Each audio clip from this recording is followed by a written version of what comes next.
Today we begin a deep dive into one of League of Legends' most fascinating psychological specimens, the brain of a Sion player.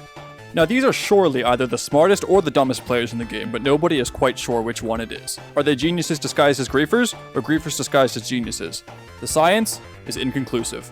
So naturally I've decided to investigate it myself. Today we'll be unlocking every key region of the Sion player's brain, what they think about, what fuels them, what they irrationally fear, and what they would gladly die for, repeatedly. And all of that begins with the very first region of the brain, the duality lobe. You see, inside of every Sion player there are two wolves. One wants to be tanky, scaling, teamfight tank that everyone knows and loves.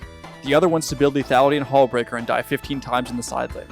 They are either loved by both teams or hated by both teams depending on the choice.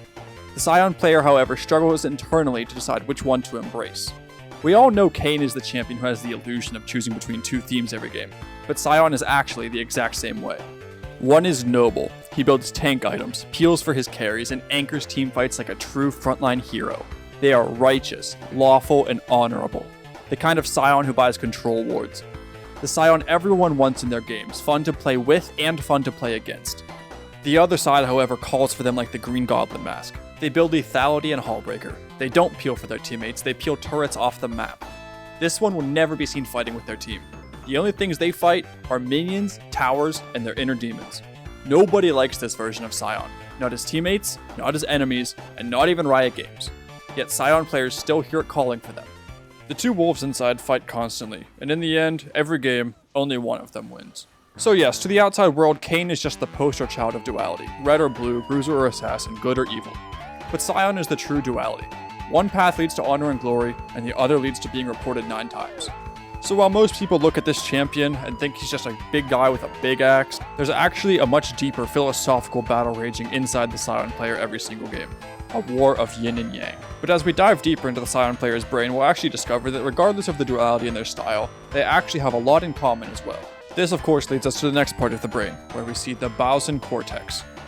This part of the brain is what allows Sion mains to never feel bad about dying because of the inspiration of popular Sion streamer Thebausffs, who popularized an unconventional playstyle where he calculates his deaths and gets high value from it throughout the game.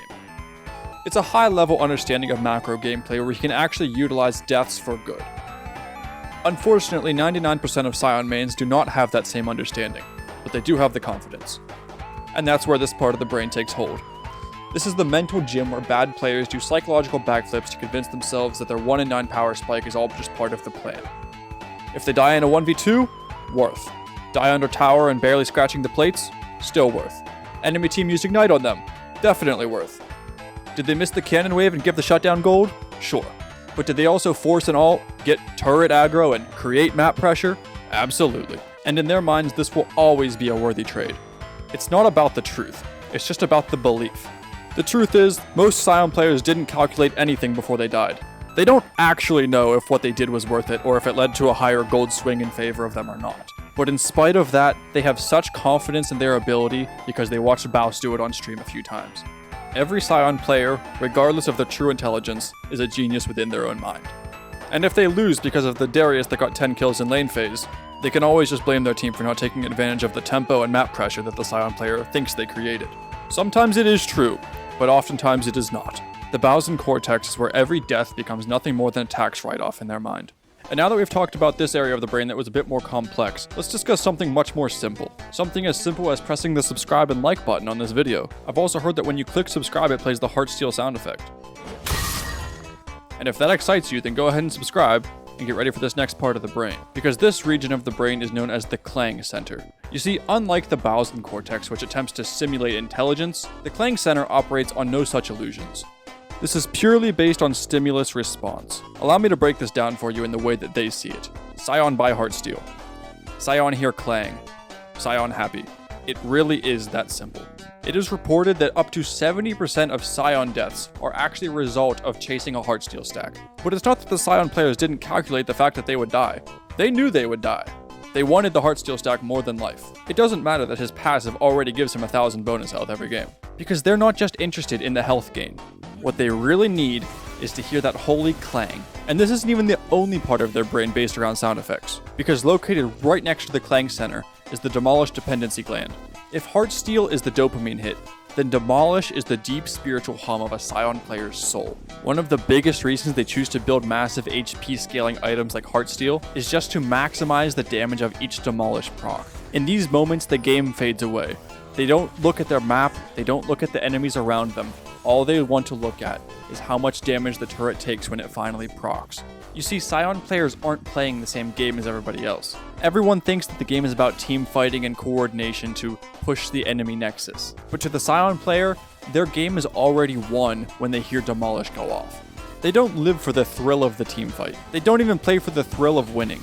When the enemy team is destroying the Sion player's nexus, he's probably too busy teleporting across the map to go destroy another turret. They didn't spend all game stacking health just to win the game. They spent all game stacking health to show off how much damage their last demolish can do. Which then leads us to his final part of the brain, the Immortal Siege node.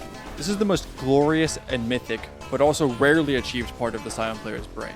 It's activated in the deepest stages of late game. After spending all game destroying towers, he now is the tower. He is no longer just a clown running it down for plates. He's no longer an experimental gold per minute anomaly. He's something pure and eternal. Sion's team just won the last fight without him, and now they're closing in on the enemy team's nexus. The problem is, they don't have a wave, and the two nexus turrets are still standing. Sion then emerges from the opposite side of the map where he was split pushing during that fight. And then he walks in fearlessly, knowing what he must do. He walks in and tanks both Nexus turrets for his team, and he does not flinch. The Nexus turrets don't even scratch his massive health bar.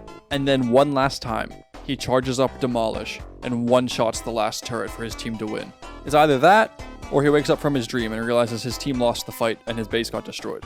Either way, the Sion player did what they came to do.